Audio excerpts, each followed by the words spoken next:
Greetings once again, my macabre companions. It's me, Violet Nocturne, your ever-watchful guide through the corridors of fear and darkness, a shadowed sentinel standing between your waking life and your deepest nightmares. Tonight, we enter uncharted territory, a tale that whispers its horrors into the spaces where silence should dwell.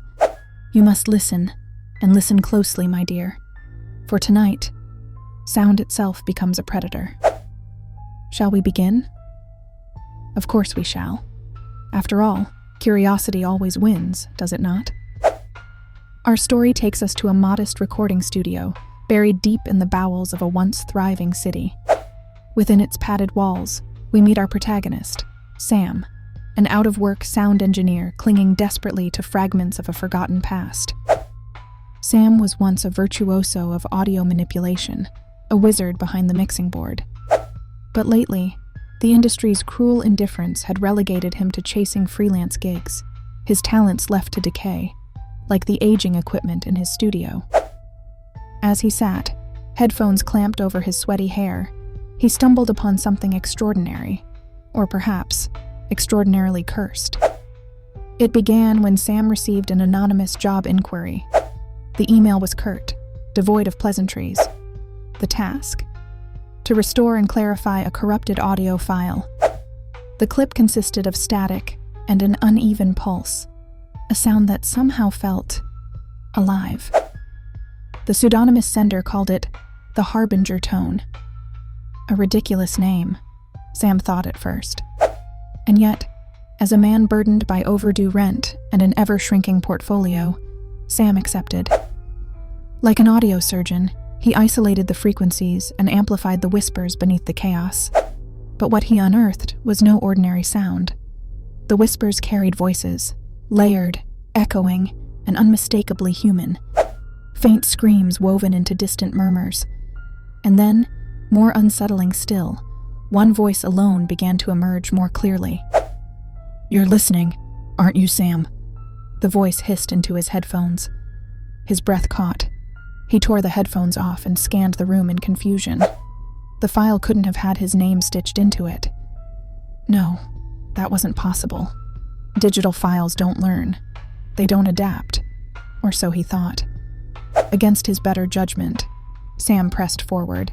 Shaking hands adjusted sliders, tweaked levels, and intensified reverbs.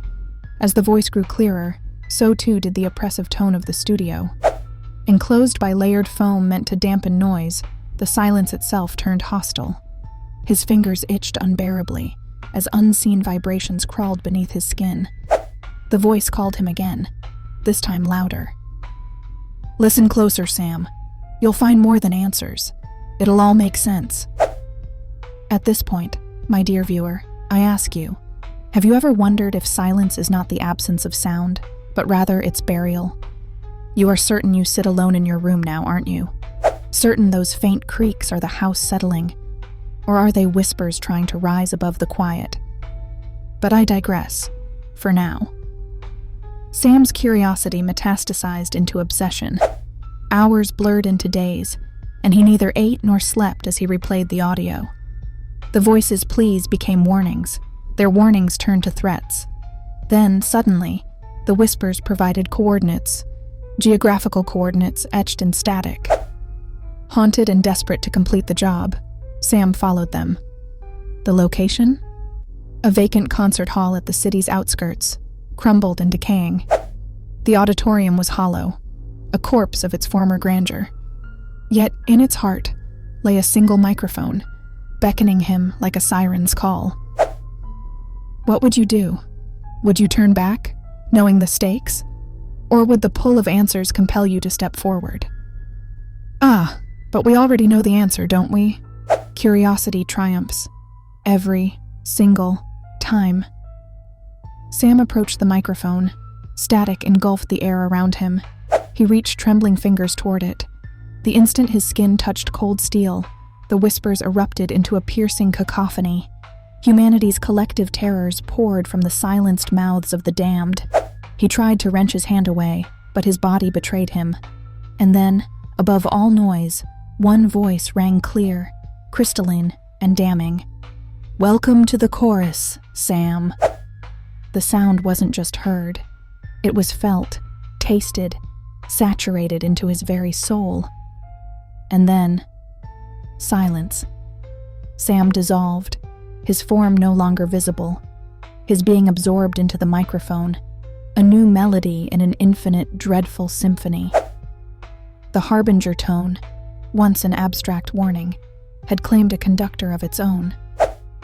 So, my dear listener, which will haunt you more tonight? The echoes of this tale, or the spaces between your breaths where silence lingers? But don't fret. It's only a story, isn't it? Until next time, this is Violet Nocturne reminding you, the quietest sounds often bear the heaviest truths. Sweet dreams, if you dare sleep.